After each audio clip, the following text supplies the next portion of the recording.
nos abençoe, ampare e ilumine. Para as nossas reflexões de hoje, nós iremos estudar a lição Auxílios do Invisível, pelo Espírito Emmanuel, através da Lavra Mediúnica de Francisco Cândido Xavier, o capítulo 100 desta obra singular. Logo no título, nós já começamos a pensar a respeito do conteúdo da lição, Auxílios do Invisível. Antes que nós façamos a leitura na íntegra do texto do nosso benfeitor espiritual, é importante que nós enfatizemos que nenhum de nós vive sem auxílios do invisível.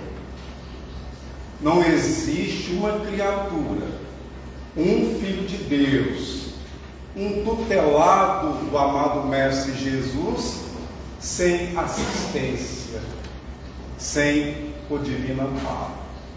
Portanto, nós precisamos, enquanto espíritas cristãos, que buscamos a perfeição através da fé raciocinada, compreendermos que nós temos um caminho a ser trilhado e que, entregues à própria sorte, seria quase impossível, ou até podemos asseverar que seja, que nós galguemos degraus superiores, a fim de que sejamos espíritos plenos.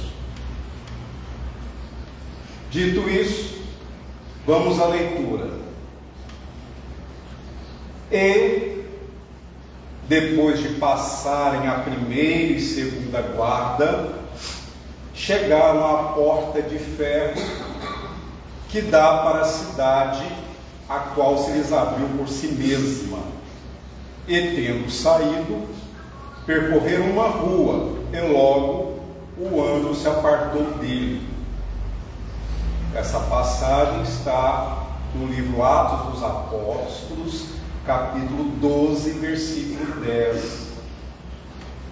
Este é um fato histórico, num contexto histórico em que, nessa referência elencada pelo sábio Emmanuel, nós buscamos, na sua obra Paulo e Estevão, este momento registrado pelo evangelista Lucas.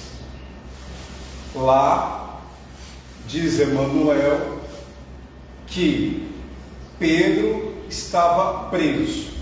Por quê? Porque ele fora à cidade reclamar o cadáver de Tiago Maior, o irmão de João, ambos filhos de Zebedeu. Então, ao reclamar o corpo do amado apóstolo, ele foi preso, ele foi agredido, ele foi desrespeitado. E na prisão, ele recebeu a visita de um mensageiro espiritual. Então, nas Escrituras, tanto no Velho Testamento quanto no Novo, fazem referência aos espíritos, chamando-os de anjos. Então, um espírito, na vidência de Pedro ali, abriu a porta do cárcere e o acompanhou pela rua. Emmanuel vem explicitar: os homens esperam sempre ansiosamente o auxílio do plano espiritual. Não importa o nome pelo qual se designe esse amparo. Na essência, é invariavelmente o mesmo, embora seja conhecido entre os espiritistas por proteção dos guias e nos círculos protestantes por manifestações do Espírito Santo. As denominações apresentam interesse secundário.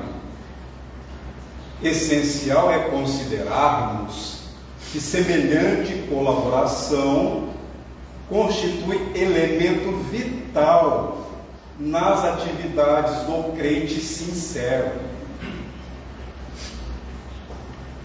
No entanto, a contribuição recebida por Pedro no cárcere representa lição para todos. Se sob cadeias pesadíssimas, o pescador de Cafarnaum vê aproximar-se o anjo do Senhor que o liberta, atravessa em sua companhia os primeiros perigos na prisão e caminha ao lado do mensageiro ao longo de uma rua. Contudo, o emissário afasta-se, deixando-o novamente entregue à própria liberdade, de maneira a não desvalorizar-lhe as iniciativas. Essa exemplificação é típica. Os auxílios do invisível são incontestáveis e jamais falham em suas multiformes expressões no momento oportuno. Mas é imprescindível não se vicie o crente com essa espécie de cooperação, aprendendo a caminhar sozinho, usando a independência e a vontade no que é justo e útil, convicto de que se encontra no mundo para aprender, não lhe sendo permitido reclamar dos instrutores a solução de problemas necessários à sua condição de aluno. Nós sabemos que o nosso planeta Terra é considerado pelos benfeitores espirituais uma escola bendita. Nós estamos neste plano de encarnados como aprendizes sujeitos às provações e às expiações. Através das nossas experiências, vamos desenvolvendo as nossas potências espirituais. E aqui, quando Emmanuel fala que Pedro foi entregue à própria liberdade, ele não disse à própria sorte, mas sim ao seu livre-arbítrio, que nós podemos sintetizar na nossa liberdade de escolhas. Não existe, e aí quero referir-me àqueles que objetam e teimam, insistem em dizer que é como nós estivéssemos vivendo numa condição em que tudo já tenha sido determinado e que estamos limitados, vivendo sob uma imposição das leis divinas, quando na verdade, respeitosamente, sob os auspícios da doutrina espírita, nós temos sim a vontade e a razão, e essas qualidades fazem parte do determinismo relativo reservado a nós, conforme asseverou Emmanuel no seu livro O Consolador, através do apóstolo da mediunidade Chico Xavier. O determinismo divino é que um dia nós sejamos espíritos puros e perfeitos, desta condição ninguém vai escapar. Podemos protelar, postergar, adiar, estacionar, mas não deixar de um dia alcançarmos a nossa remissão espiritual. Nós não fomos criados para o sofrimento, para a dor, embora sejam esses, pedagogicamente falando, recursos da providência divina para que nós sejamos aprimorados. Para que nós possamos refletir algumas perspectivas, porque essa lição é extremamente profunda, inclusive poderia ser até um tema de um simpósio ou de um congresso, tamanha a sua abrangência.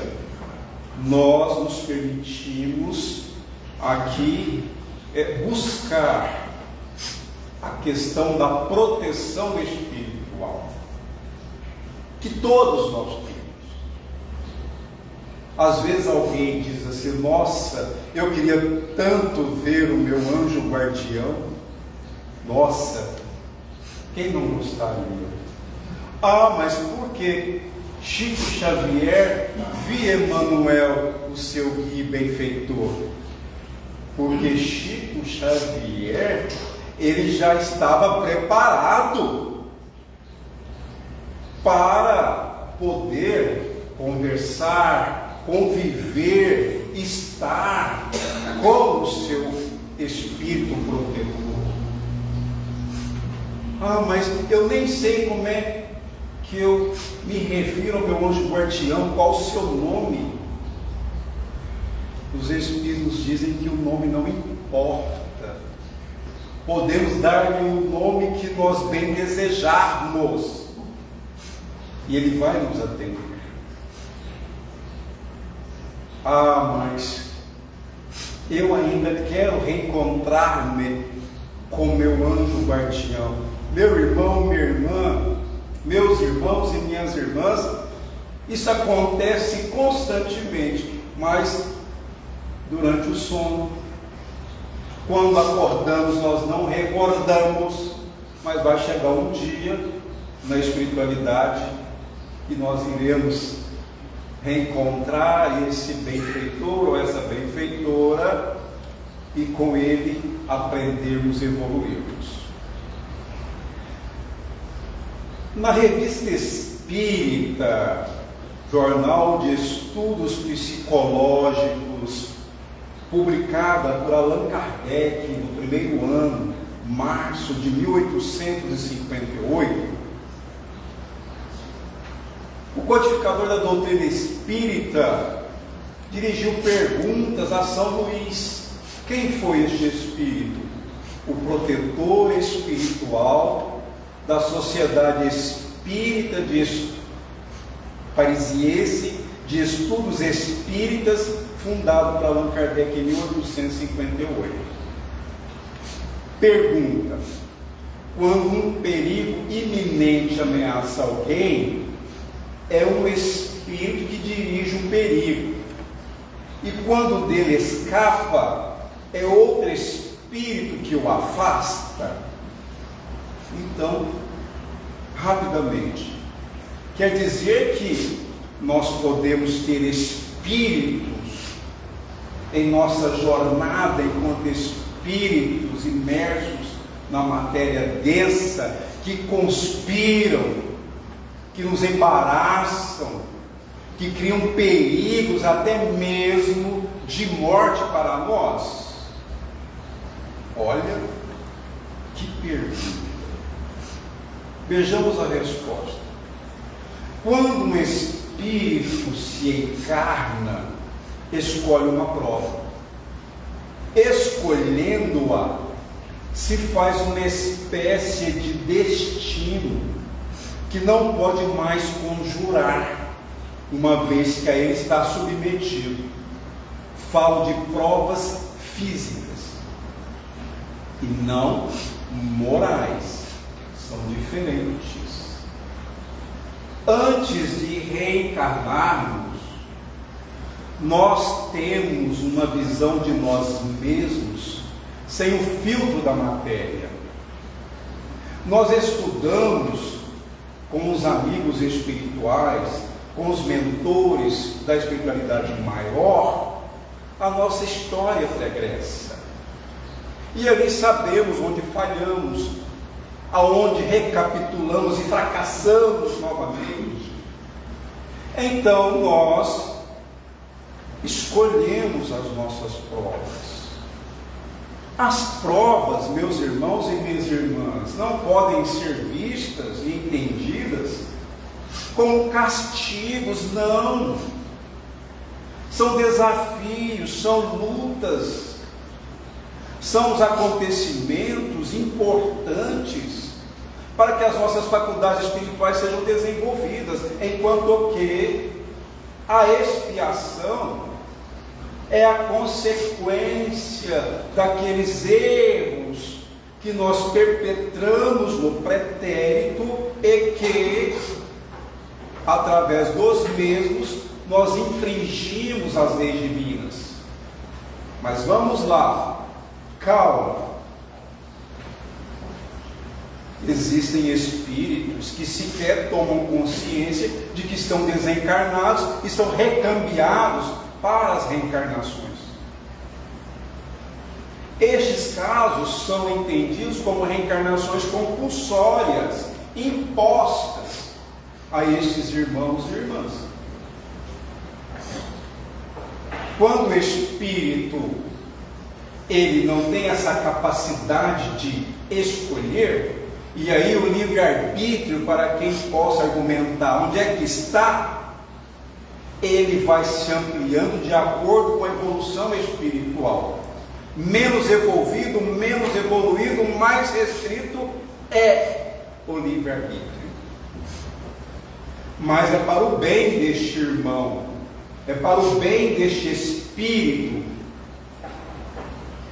Então ele é levado a viver num ambiente, em circunstâncias, sujeito a certas vicissitudes, para que ele comece a expiar os seus erros, até que ele entre num estágio em que, mais desenvolvido, ele entre num processo de arrependimento, que é o reconhecimento de onde errou, buscando nas suas provações, que fazem parte delas, as expiações, para depois reparar aonde foi que cometeu os seus erros. Vejamos, meus irmãos e minhas irmãs, na prática. A misericórdia de Deus vem antes da sua justiça. E por mais que o Espírito tenha errado escandalosamente, como os líderes de países que são genocidas, eles vão ter que reparar os males que praticaram, em nome muitas vezes de falsas ideologias, se não neste mundo, em outros, porque existem muitos espíritos que reencarnam, e a espiritualidade maior considera as suas fragilidades morais, que são instrumentos, meus irmãos e minhas irmãs. Vamos prestar bastante atenção no que diz o Espiritismo a esse respeito. Lá no capítulo da Lei de Destruição de O Livro dos Espíritos, muitos desses irmãos reencarnam e que servem de instrumentos de escândalo para resgates coletivos, mas não está determinado que eles pratiquem o escândalo. Vamos voltar no time, no momento da nossa conversa há pouco. Então os espíritos escolhem aquele que foi um mau líder no passado, escolhe uma nova liderança. É-lhe permitido que ele reencarne ocupando uma posição de comando, para que ele possa resgatar, através do bem, o mal que ele fez para aquele grupo de espíritos, ou para aquele espírito que ele prejudicou no passado. Nós vamos entender melhor.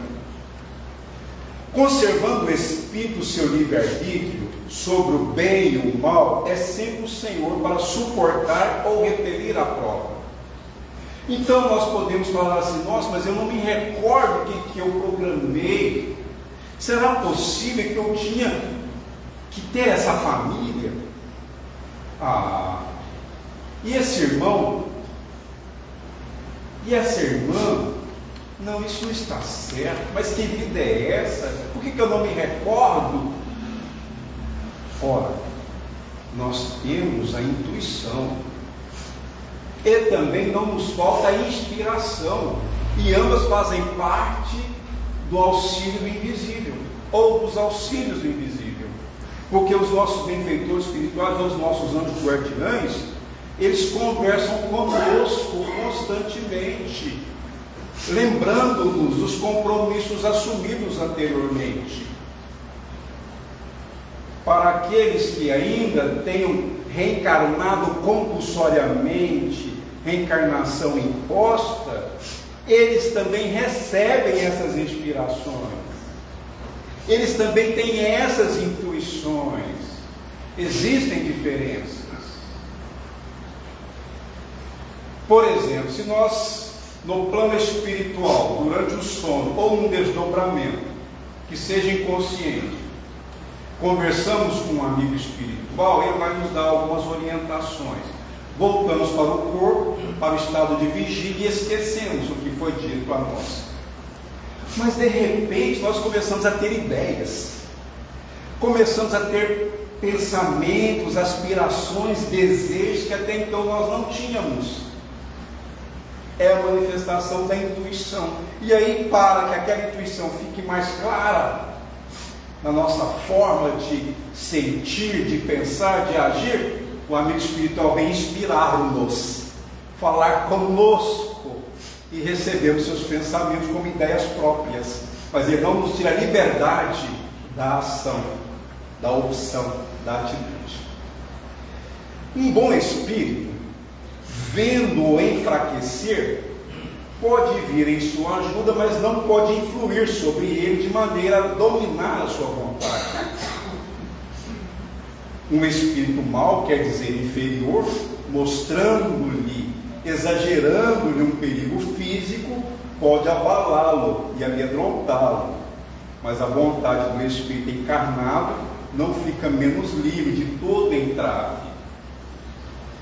Alguém diz assim: eu vou viajar amanhã, eu tenho um compromisso numa casa espírita, numa cidade próxima, mas por algumas circunstâncias alheias à minha vontade, eu começo a pensar: mas e se o pneu do carro estourar no caminho?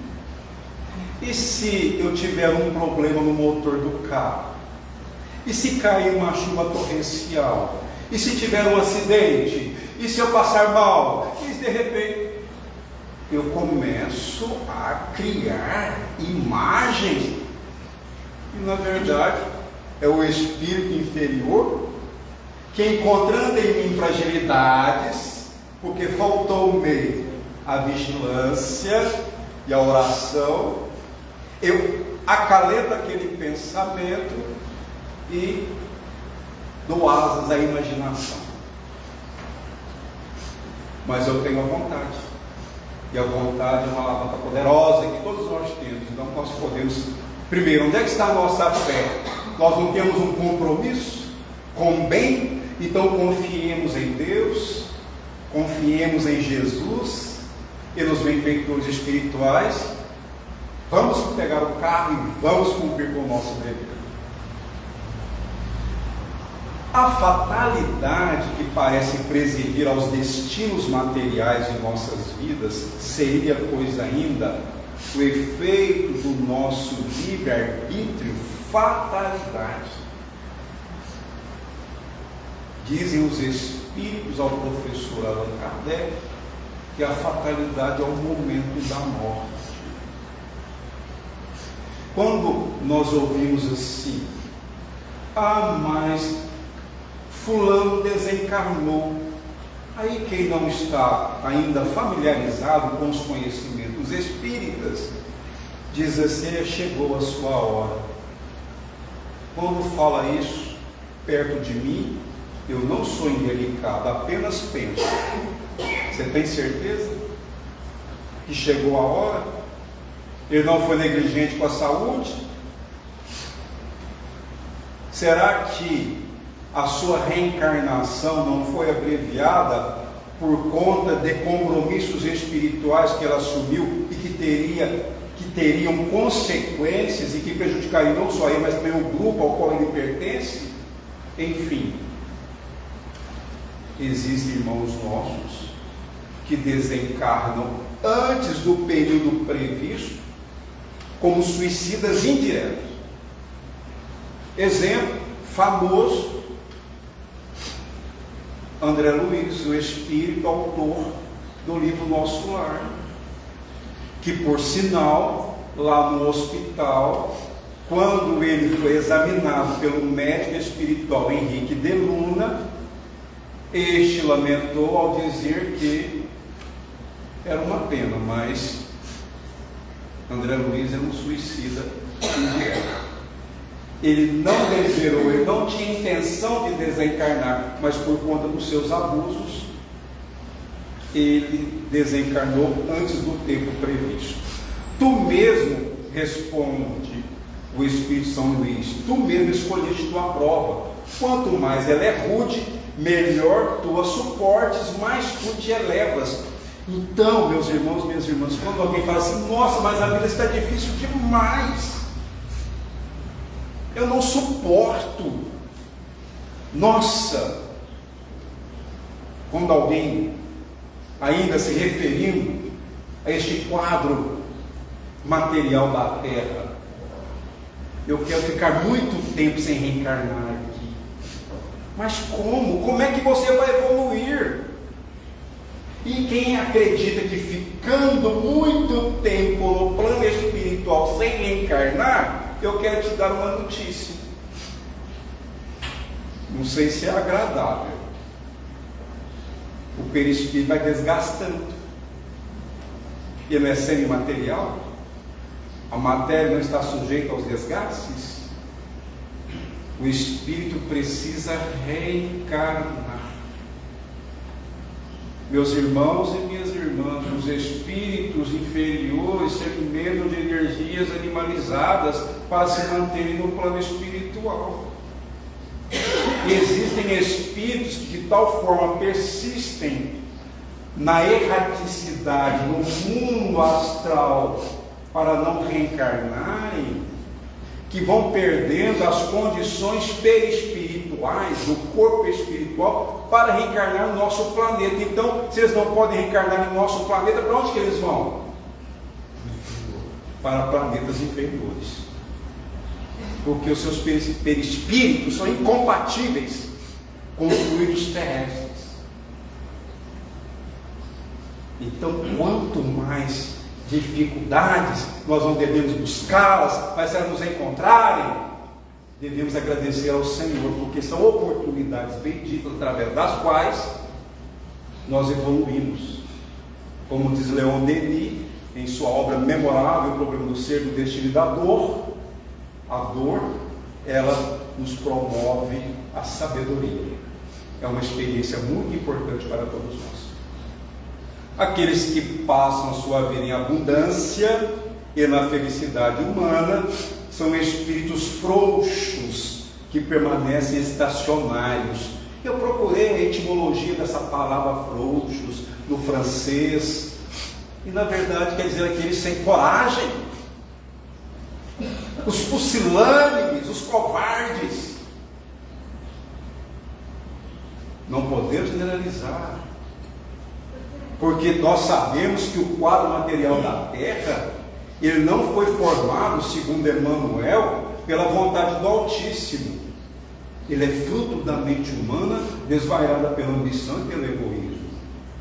Mas quando nós encontramos tantas facilidades em detrimento da nossa evolução moral, nós podemos nos perder na reencarnação, porque nos entregamos ao orgulho, ao egoísmo, à vaidade, à ambição, à avareza, à sensualidade, à preguiça, e por aí vai.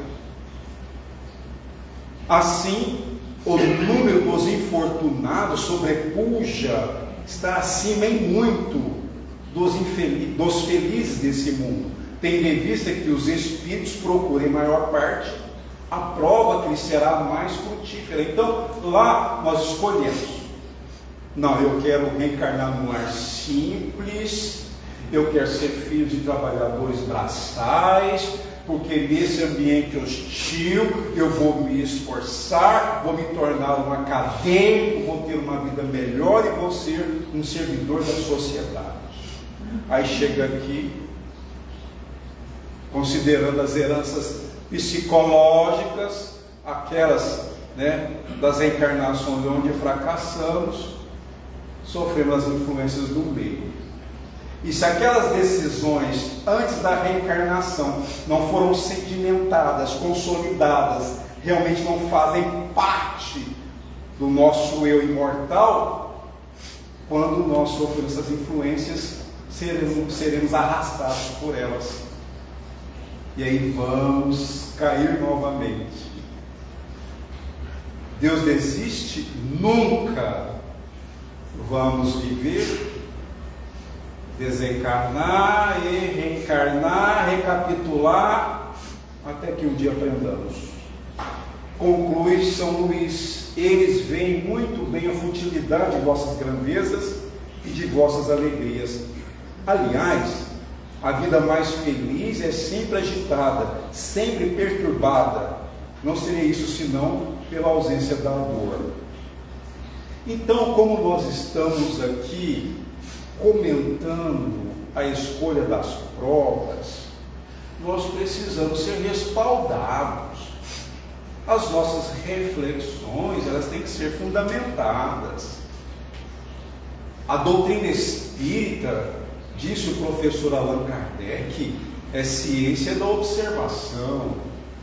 E nós sabemos que ela também é uma trilogia: ciência, filosofia e religião. Então, vamos buscar no capítulo 6, o Livro dos Espíritos, no item A Vida Espírita, a seguinte questão: 258. Quando na erraticidade, antes de começar nova existência corporal, tem o espírito consciência e previsão do que lhe sucederá no curso da vida terrena? Olha só, os momentos mais importantes, os acontecimentos mais relevantes, este espírito, antes de reencarnar, ele tem consciência. Eu estou falando aqui de espíritos, que já têm uma certa consciência da sua realidade espiritual. Mas os detalhes, esses não. Os detalhes correm por nossa conta. Ele próprio escolhe o gênero de provas, porque há de passar, e nisso consiste o seu livre-arbítrio. Então, existem aqueles que escolhem, e achei muito interessante quando o Espírito André Luiz, em uma das suas obras, aborda esse tema. A pessoa é considerada, ou melhor, o espírito é considerado um completista no plano espiritual. O que é completista? O completista é aquele que recebeu o tônus vital para ficar reencarnado, por exemplo, 80 anos, e teve uma vida sóbria, uma vida digna, alguém que procurou se melhorar, foi aquele que cumpriu com seus deveres, cuidou do corpo, cuidou do espírito, enfim, foi alguém digno. E realmente essa pessoa, quando chegou aos 80 anos, retornou para o plano espiritual. ela teve méritos, porque ela aproveitou todos os recursos que a providência divina lhe confiara. Então é considerado um completista. Este espírito, ele pode escolher o próximo corpo físico que ele vai ter quando reencarnar. A aparência, o sexo, a sua estatura, se é maior, se é menor, se é belo, se é feio, se é perfeito fisicamente ou se tem defeitos físicos. Pois tem espíritos que, embora sendo completistas, escolhem provas trazendo deficiências físicas. Olha só. Por quê? Porque aquela escolha está relacionada a um progresso que aquele espírito está buscando. Como eu disse, sem o filtro da matéria, nós entendemos melhor aquilo que trazemos em nós e que deve ser aprimorado, que deve ser melhorado, que deve ser superado. Não é Deus, então, quem lhe impõe as tribulações da vida como castigo? Então, aqui o professor Allan Kardec perguntou se não é Deus. Nada ocorre sem a permissão de Deus. Porquanto foi Deus quem estabeleceu todas as leis que regem o universo. É nesse sentido. E de agora perguntar por que decretou ele esta lei e não aquela, dando ao Espírito a liberdade de escolher. Deus lhe deixa inteira responsabilidade de seus atos e das consequências que esses tiverem. Então, as leis de Deus são perfeitas e imutáveis. Deus não erra. E Ele nos deixa com essa liberdade. Somos livres na semeadura, mas responsáveis na colheita. Então nós precisamos ficar muito atentos nos sentimentos que nós estamos alimentando, nos pensamentos que estão demorando em nossa mente. E aí, um adendo. Vamos abrir aqui, falar entre parênteses. Maus pensamentos, às vezes, nós podemos tê-los. Podem ocorrer. A questão é permitirmos quanto tempo esses maus pensamentos demoram em nossa mente. Porque se os maus pensamentos vêm à nossa mente, tanto eles podem ser reflexos condicionados do nosso eu imortal, ou seja, aquilo que trazemos conosco se manifesta através dessa intuição, ou inspirados pelos espíritos infelizes. Se nós ficarmos alimentando aqueles maus pensamentos, aí eles estão demorando, nós vamos nos comprometendo perante nossa própria consciência. Não foi por acaso que o Divino Mestre Jesus disse, que eu vou repetir: orai e vigiai para não cair em tentação. Então, se nós alimentamos os maus pensamentos, nós entramos em sintonia com os espíritos infelizes. E aí, invigilantes, nós erramos mais. Considerando isso, é importante que nós saibamos que nós temos responsabilidades. Quanto mais evoluídos, mais responsabilidades nós temos. Nada lhes torna o futuro. Abertos se lhe acham assim o caminho do bem como do mal. Então, sentimentos geram pensamentos, pensamentos transubstanciados ou transformados em palavras, palavras que muitas vezes se tornam ações. Se nós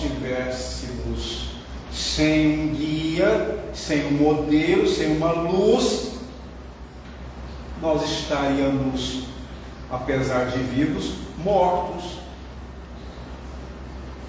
Porque sem Jesus nós não temos vida. Ele é a luz do mundo. Ele é a nossa referência. Ele é o nosso guia. Ele é o nosso modelo. Então, estudando o Evangelho do Senhor, esforçando-nos por vivenciá-lo, é que nós vamos usar bem o nosso livre-arbítrio para que tenhamos um destino melhor e mais feliz. Se vier a sucumbir, o Espírito, em suas provas, estaria a consolação de que nem tudo se lhe acabou e que a bondade divina lhe concede a liberdade de recomeçar o que foi mal feito. Demais, cumpre esse destino que é obra da vontade de Deus do que é do homem. E para finalizar, se um perigo vos ameaça, não fostes vós quem o criou, e sim Deus. Vosso, porém, foi o desejo de a ele vos expordes, por haverdes visto nisso um meio de progredirdes, e Deus o permitiu. Então, é pelas leis de Deus, porque o divino Pai eterno, o nosso Pai celestial, o nosso Criador, a inteligência suprema, a causa primeira de todas as coisas, não fica calculando os perigos a que nós estaremos sujeitos, não. De jeito nenhum. Mas por conta das suas leis, como nós temos a liberdade de arquitetarmos nossos destinos, as consequências das nossas ações vão gerando esses perigos que, superados por nós, vão fazendo com que nós progridamos. Porque a lei do progresso é inexorável. Nós não podemos detê-la. Nós temos que evoluir. Porque nós não fomos, como eu disse, criados para o sofrimento, nem para a dor. O nosso destino é a felicidade. E a felicidade é eterna. Fomos criados, conforme a questão 3.2 do Livro dos Espíritos, para a perfeição. Um dia nós seremos espíritos realizados. E o Divino Mestre Jesus trouxe para nós o código divino. Ele é a personificação deste código moral do universo, que nós chamamos de Evangelho. Então, que nós possamos refletir em tudo que Jesus falou e exemplificou. Ele não disse nada que não fosse importante. Tudo que ele falou, tudo que ele ensinou, tudo que ele exemplificou, deve ser para nós a luz da nossa vida.